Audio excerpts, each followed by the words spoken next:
दोस्तों, मैं राहुल यादव एक बार फिर एक्सेस परिवार की ओर से आप लोगों का स्वागत करता हूं।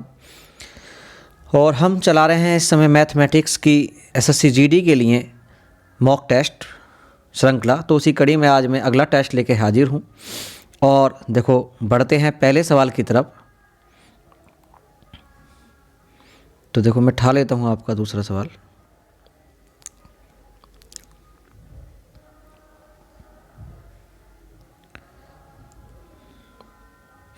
तो देखो, काट के रख रखे मैंने पहले सवाल।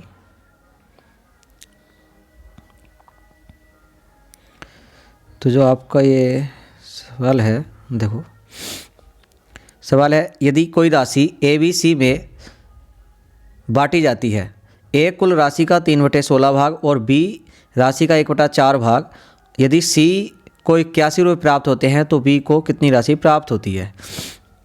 तो ये देखो, 3 लोग हैं, ए और बी, ए बी और सी, ये आपके 3 लोग हैं। ए को मिलता है 3/16 भाग, 3/16, और बी को मिलता है भैया आपका 1/4 भाग। तो सी को कितना मिला होगा? अगर हम टोटल 16 मान लेते हैं और 16 से हम मल्टीप्लाई करते हैं तो 16 से 16 कट जाएगा, 1 के 3 हो गए। अब यहाँ 16 से गुणा करते हैं तो 4 बार, और 4 ही का ना 4, तो ए को 3 मिले हैं और बी को 4 मिले हैं। तो 4 और 3 7, टोटल क्या माने थे हमने 16, 16 में से 7 घटाओगे तो सी के मिले हमारे अकॉर्डिंग 9। ठीक है, तो देखो थोड़ा साइड से बढ़ा लेते हैं इसे। अब जो हमारे अकॉर्डिंग 9 है वो बता रहा है 81 को, तो 9 का ना 9 और 9 नीम 81। एक बताएगा 9 को, तो आपका बी का पूछा है, और बी का कितना था हमारे अकॉर्डिंग 4, और 4 बताएगा आपका 36 को। ठीक है, आया होगा समझ में। तो आपका ऑप्शन नंबर बी हो जाता है। तो देखो, बढ़ते हैं अगले सवाल की तरफ, और मैं सवाल ले लेता हूँ दूसरा।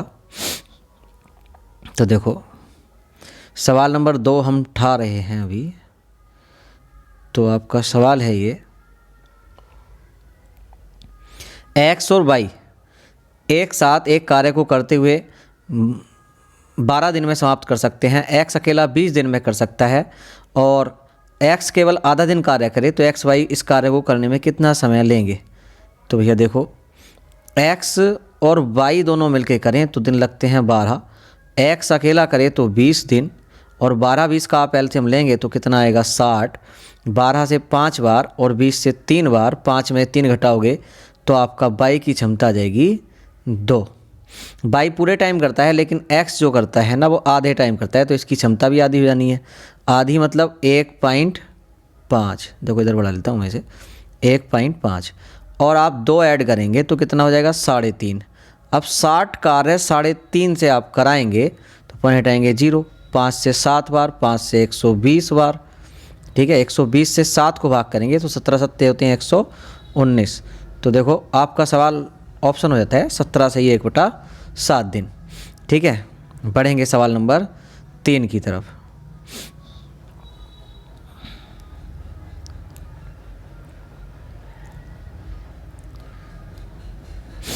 देखो, सवाल नंबर 3 मैं ले लेता हूँ आपका।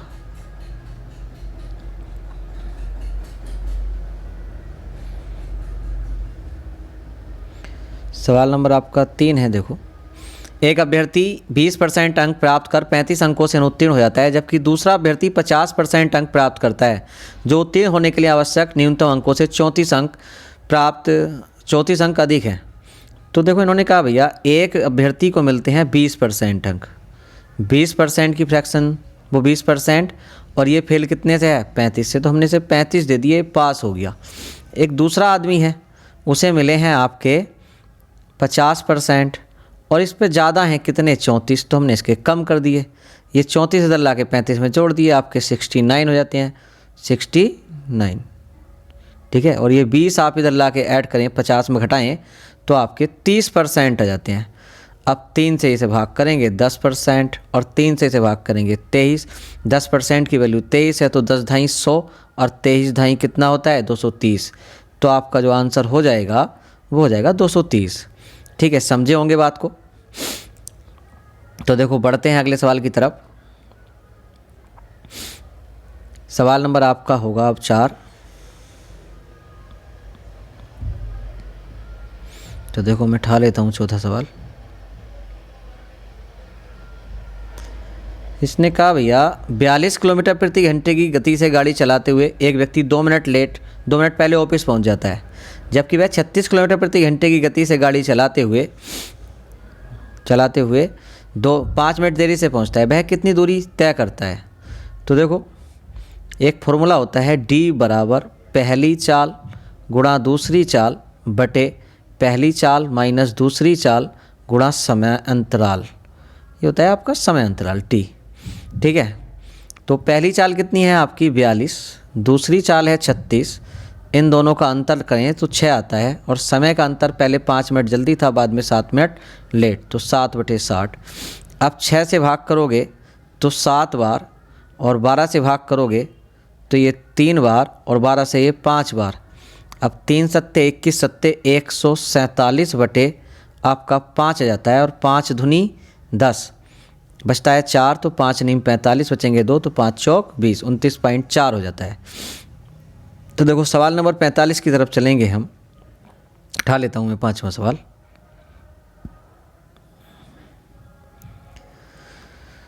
तो देखो यहाँ पे स्पेस काफ़ी अच्छा मिल रहा है हमें लिखने के लिए। 1 2 3 4 5वां सवाल।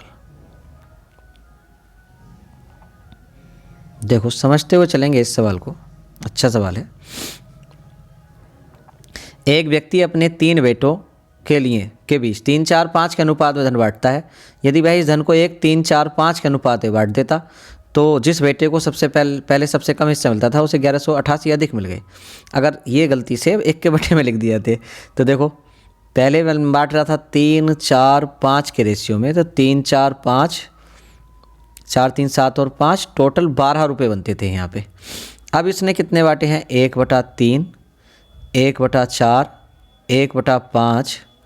ठीक है, देखो बढ़ते हैं इस सवाल में आगे। तो इन्होंने कहा भैया 3, देखो लिख लेता हूँ, पेन ले लेता हूँ 1 मिनट। 3 4 और 5 के रेशियो में टोटल जोड़ते हैं तो आपका हो जाता है 12। अब 1/3, 1/4, 1/5 ये आप लें तो आपका हो जाएगा, ये एलसीएम इनका लेंगे तो आप होगा 60, एलसीएम इनका होगा 60। देखो पेन चेंज हो गया था। 5 से भाग जाएगी 12 बार, 4 से भाग जाएगी 15 बार, और 3 से भाग जाएगी 20 बार। ठीक है, 20 15 12। अब इन्हें बैलेंस करना पड़ेगा आपको। इसे जो है आपको इन राशियों को बैलेंस करने पड़ेगा। जोड़ के 12 हो रही हैं और ये जोड़ते हैं आप तो 20 15 35 और 12 47 होते हैं। तो यहाँ 47 से गुणा करनी पड़ेगी और यहाँ करनी पड़ेगी आपको 12 से। तो ठीक है, देखो 12 से गुणा कर लेते हैं। 12 तिया आपके होते हैं वो 47 से, 47 तिया होते हैं आपके 50, 3 सत्ते 21 का 1, और 3 चौक 12 और 2 आपका 14, 141 मिल जाते हैं ऐसे। और आपके ऐसे मिल रहे हैं कितने? 12 से गुणा करते हैं तो 12 दूनी 24, मतलब इस वाले को मिल जाते हैं 240। 240 और 41 का अंतर करेंगे तो हमारे अकॉर्डिंग आता है 99। और सवाल ने बताया है कितना? देखो सवाल ने बताया है आपको 1188 रुपये, 1188। अब ये अगर 100 होता तो ये 1200 हो जाना था, पूरी 12 बार कट जाना था। तो 1 यूनिट बता रहा है 12 को, 1 कम है 12 कम है। तो आपसे किसके पूछ रहा है? टोटल राशि पूछ रहा है, टोटल राशि। तो टोटल राशि कितनी है? ये 47 गुणा 12, ये टोटल राशि तो है। तो 12 सत्ते 84 का 4 हासिल 8, 12 चौक 48 और 8 56, 564 को आप 1 यूनिट की वैल्यू भी 12 ही है, 12 से गुणा कर लो। तो 12 चौक 48 का 8 हासिल हुआ आपका 4, 12 छंग 72 और 4 76 का 6 हासिल 7, 12 पंजे 60 और 7 67। तो आपका 67 68 आंसर हो जाएगा। तो देखो दूसरा ऑप्शन यही है 67 68। ठीक है, आया होगा समझ में आप लोगों के, समझता हूँ मैं। देखो बढ़ते हैं सवाल नंबर 46 की तरफ। उठा लेता हूँ मैं सवाल मुझे पिक करना होता है इसमें। तो देखो मैं उठाऊंगा अब 6ठा सवाल। देखो सवाल आपका सरलीकरण का है और बहुत सिंपल है। आप इसे करेंगे तो सबसे पहले आपको ब्रैकेट सोल्व करनी होती है। आप इसे लिख रहे होंगे 5 को ऐसे ही लिख देंगे, 2 भी ऐसे ही लिख देंगे ये वाला, और ये आप सोल्व करेंगे तो 5 का 25 हो जाएगा और 25 और 3 28 हो जाएगा। ये ब्रैकेट बंद करेंगे, माइनस का 84 आपका आ जाएगा, और 28 दूनी कितना होता है 56, 56 में 5 जोड़ेंगे तो आपका आएगा 61 और माइनस 84। बड़ी संख्या में से घटाएंगे, 4 में से 1 गया तो 3 और 6 में से 8 गया 2 और माइनस का ही बचेगा क्योंकि बड़ी संख्या माइनस की है, तो माइनस का 23 हो जाता है। तो देखो बढ़ते हैं अगले सवाल की तरफ, पिक कर लेता हूँ मैं सवाल। देखो भैया,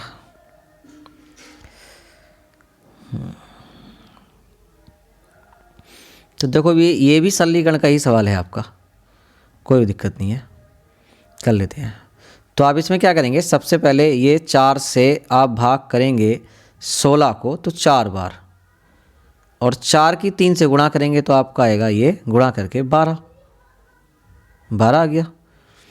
अब ये आपका ये है, देखो मैं इसे लाऊंगा लिख के, तो ये ब्रैकेट सोल्व कर रहा हूँ पहले मैं। 10 प्लस का है यहाँ, 10 जो है आपका प्लस का है, सवाल 1 मिनट छिप गया है, 10 आपका प्लस का है, और आपका जो 5 दूनी 10 माइनस का हो जाएगा, ये माइनस और ये प्लस कट गए तो फाइनली 12 बचता है, और 12 की गुणा इस 2 से करूँगा तो ये आ जाएगा 32 माइनस 24 और प्लस 30।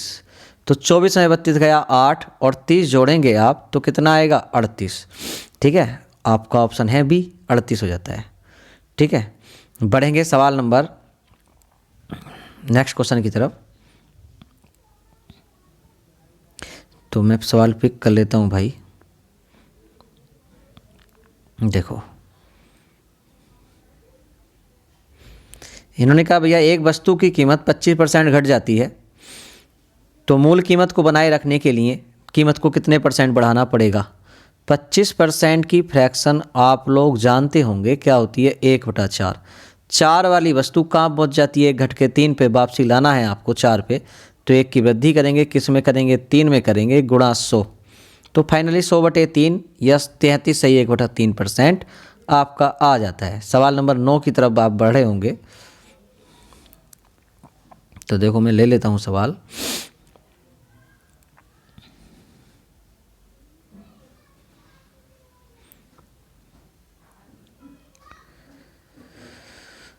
देखो सवाल है आपका, 3 संख्याओं का अनुपात 3, 5, 8 है, यदि उनका योग 48 है तो यदि पहली तीसरी संख्या में 3 जोड़ दिया जाए और दूसरी संख्या में 3 घटा दिया जाए तो इस प्रकार प्राप्त संख्याओं का अनुपात क्या होगा। 3 संख्याओं का अनुपात 3, 5, 8, 3, 5, 8 और 8 16, 16 जो बता रहा है हमें वो बता रहा है 48 को, तो 16 का ना 16 और 16 तिया 48, एक बता रहा है 3 को। अब तो आपकी पहली संख्या 3 तिया 9 हो जाएगी, दूसरी 15 हो जाएगी और तीसरी 8 तिया 24 हो जाएगी। इस तरह से इनका योग 48 था। ठीक है भैया, अब उसने कहा पहली संख्या और तीसरी संख्या में 3 जोड़ दिया जाए, इसमें 3 जोड़ दो और तीसरी में भी 3 जोड़ दो और दूसरी में 3 घटा दो, इसमें माइनस कर दो, तो आपका ये हो जाएगा 9, 3, 12, ये भी 12 हो जाएगा और ये आपका 27 हो जाएगा। तो आप इसे भाग करेंगे, 3 चौक 12, 3 चौक 12 और 3 नाम 27, तो आपका रेशियो 4, 4, 9 का आ जाएगा, बी ऑप्शन हो जाता है आपका। ठीक है, बढ़ेंगे अगले सवाल की तरफ। देखो सवाल नंबर आपका 50 आ गया होगा। अब मैं उठा लेता हूँ, पिक कर लेता हूँ सवाल को। हाँ देखो,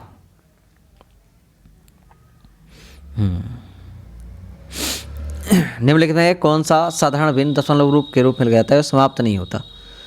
तो देखो आप इसे छोटा कर लो पहले, ये 0 से 0 कट जाएगा। 8/15 को अगर आप सोल्व करोगे, 15 को 8 से भाग करोगे तो 15 में 8 से नहीं जाती, तो पॉइंट लगाओगे 80 हो जाएगा। और 15 पंजे होता है 75, फिर 5 बचेगा, फिर 15 तिया 45, फिर आपका 5 बचेगा, 15 तिया 45, 15 तिया 45, तो आपका बारंबार चलता ही रहेगा, ये रुकेगा नहीं, समाप्ति नहीं होगा। तो बस आपका यही आंसर हो जाता है, बाकी को सोल्व करने की ज़रूरत ही नहीं है। तो पढ़ेंगे सवाल नंबर 51 की तरफ। मैं पिक कर लेता हूँ क्वेश्चन। देखो क्वेश्चन नंबर आपका 51 है 25, ये देखो, किसी राशि पर 1.5 साल के लिए लगाव 8% का ब्याज 360 रुपये है, समान राशि से ब्याज दर के हिसाब से दोगुना कर दिया है, तो चक्रवृद्धि ब्याज कितना होगा? 1.5 साल मतलब टोटल ब्याज कितना होनेगा? 8 गुणा 1.5 12.5% लगेगी। 12.5% जो है ना वो 8 गुणा 1.5 12 बनेगी। 12 बता रहा है 360 को, ठीक है भैया। तो 1 बताएगा 12 3 36 30 को, तो आपकी जो टोटल राशि है वो हो जाएगी 3,000 रुपये। 30 के आगे 2 जीरो आप लगाएंगे तो 3,000 रुपये हो जाएगी, ठीक है। आप जो 3,000 रुपये पे अब ब्याज निकाल लें इस तरह से 3,000, और क्या निकालना है? चक्रवृद्धि तो निकालना अब, हाँ चक्रवृद्धि निकालना है भैया, चक्रवृद्धि निकालना है। और समान अच्छा हाँ, समान राशि पर समान ब्याज दर के हिसाब से दोगुना समय कर दिया है, तो चक्रवृद्धि ब्याज ज्ञात कीजिए। अच्छा 8% के हिसाब से ही इन्होंने क्या काउंट करवा लिया है? ब्याज काउंट करवा लिया 8% के हिसाब से। तो देखो 8% की फ्रैक्शन आप लोग जानते ही हैं क्या होती है? 2/25, 25 पे 2 का ब्याज 27/25। तो देखो गुणा 27/25, काउंटिंग करेंगे आप 3 बार 27/25, ठीक है भाई। अब देखो 25 ही का ना, 25 बचेंगे 5, 25 दूनी 50, बचा आपका 0, ठीक है। अब आप इसे सोल्व करेंगे, 27 का आप घन जानते होंगे। एक सेकेंड, तो देखो हाँ पॉइंटों में आंसर आना ही है आपका। 27 का देखो, फिर 25 से अगर आप 5 से भाग करना चाहें, 5 पंजे 25, 5 से 24 बार, ठीक है।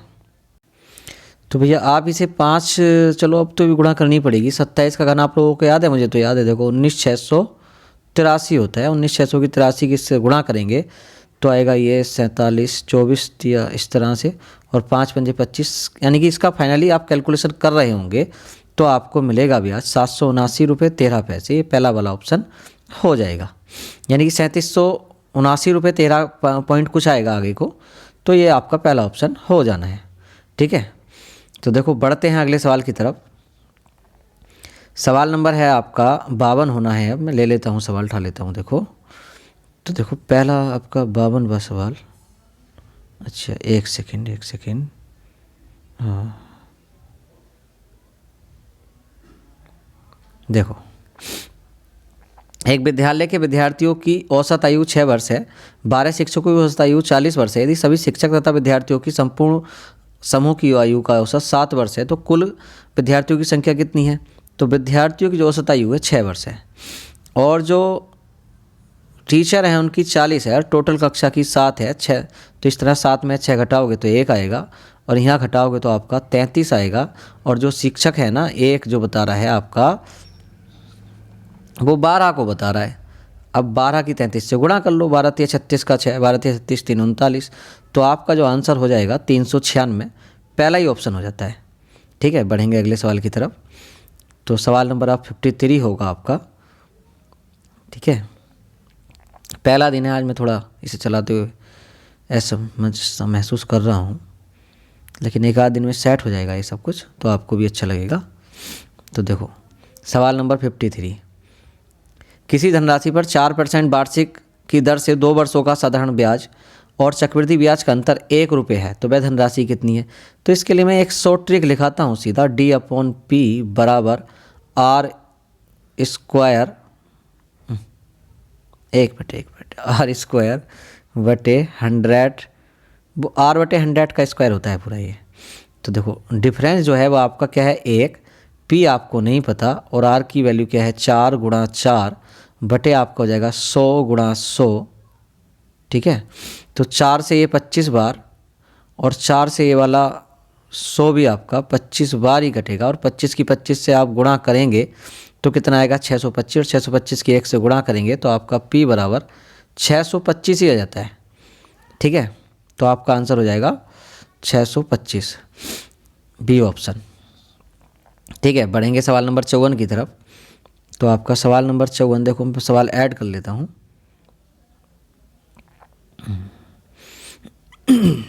देखो 54,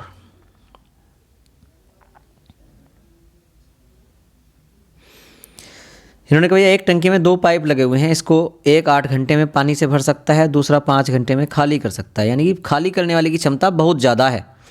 यदि टंकी का 3/4 भाग पानी से भरा हो, दोनों पाइप एक साथ खोल दिए जाएं तो टंकी खाली कितने समय में होगी? एक 8 घंटे में भैया प्लस कर रहा है और दूसरा 5 घंटे में माइनस कर रहा है। 8 पंजे 40, इसकी क्षमता 5 है और इसकी क्षमता 8 है खाली करने की, इसकी प्लस है इसकी माइनस।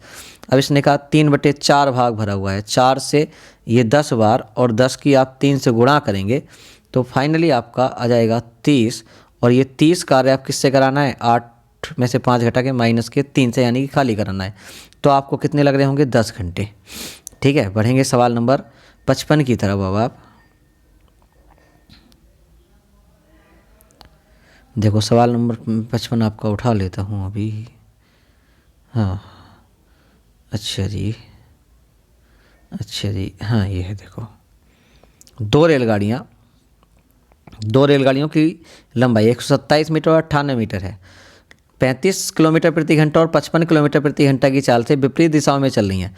कितने समय में वे एक दूसरे को पार कर जाएंगी? तो भैया आपको फॉर्मूला पता ही होगा इसका, दूरी बराबर क्या होता है? चाल गुणा समय।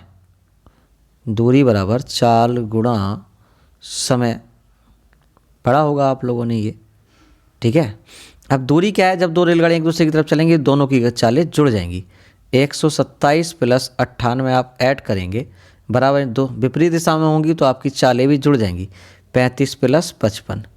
अब आप इसे सोल्व कर रहे होंगे इस तरह से, तो ये जाएगा आपका 5/18 और गुणा टाइम आपका नहीं पता है आपको। इन्हें आप ऐड करेंगे तो आएगा आपका, इन्हें ऐड करेंगे तो आएगा 225, इन्हें ऐड करेंगे आएगा 90 गुणा 5/18 और 18 से ये 5 बार और 5 से ये 45 बार और 5 से ये वाला 45 9 बार, तो आपका टाइम निकल के जाता है 9 सेकंड। तो आपका टाइम 9 सेकंड आ जाता है। ठीक है, देखो बढ़ेंगे अगले सवाल की तरफ। मैं अगला सवाल पिक कर लेता हूँ, 1 मिनट। तो देखो सवाल नंबर आपका कौन सा था? 1 सेकंड बस। अरे भाई गड़बड़ हो गई आपके, तो चलो कोई नहीं, मैं 1 सेकंड का समय और लूँगा आप लोगों का, उसी पेज पे ऐड हो गया था, कोई दिक्कत नहीं है।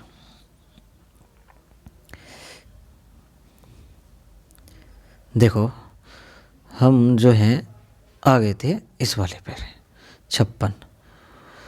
कुमार और दीपक मिलकर एक व्यापार प्रारंभ किया। कुमार ने 5,000 रुपये 5 महीने के लिए तथा दीपक ने 6,000 रुपये 6 महीने के लिए निवेश किए और वर्ष के अंत में 610 रुपये के लाभ में से दीपक को क्या मिला? इसने भैया 5,000 लगाए, कितने महीने के लिए? 5 के। दूसरे वाले ने कितने लगाए? 6,000 और 6 महीने के लिए। 3 जीरो दोनों में है, काट दिए। 5 पंजे 25 और इसके 6 छंग 36। तो देखो अगर मैं इन्हें ऐड कर लूँ तो 25 और 36 जोड़ के कितना हो जाता है? 61। इन्होंने कहा है 610 हैं, तो एक बता रहा है आपका 10 को, तो आपका 36 किसे बताएगा? 360 को। दीपक को क्या मिला? 660 रुपये, वो 360 रुपये, पहला ही ऑप्शन आपका हो जाता है। तो देखो आप सवाल नंबर आप बढ़ेंगे 57 की तरफ। उठा लेता हूँ मैं सवाल 57, बस 2-3 मिनट का ही आपका सीज़न रहा है ये। तो देखो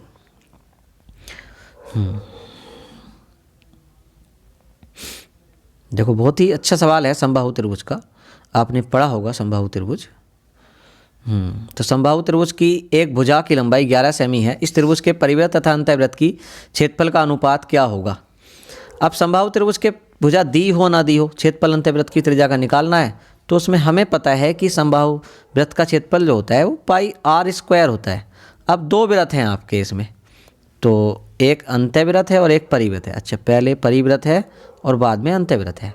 तो पाई से तो आपका पाई कैंसिल हो जाना है, और आप जानते हैं परिवृत्त की जो त्रिज्या होती है वो a/√3 का स्क्वायर हो जाएगी। इसकी होती है a/2√3 का स्क्वायर। तो देखो दोनों पे स्क्वायर है, अब एक का स्क्वायर भी a² आना है, √3 का स्क्वायर भी √3 आना है। तो आपका क्या बचेगा? यहाँ से आपका ये बच रहा होगा 1 यहाँ से, और इधर बचेगा 1/2 का वर्ग 4, इसके बटे में 1। अब 4 से आप दोनों तरफ गुणा करेंगे तो यहाँ 4 से 4 कट जाएगा, और यहाँ पे आपका 4 से गुणा करेंगे 4 आ जाएगा। तो आपका रेशियो हो जाता है 4:1 का। तो देखो आपको दे रखा है सी ऑप्शन। तो देखो बढ़ेंगे अगले सवाल की तरफ। सवाल नंबर आपका 58 है, बस 2 मिनट का काम और है। हाँ, अगला सवाल मैं पिक कर लेता हूँ।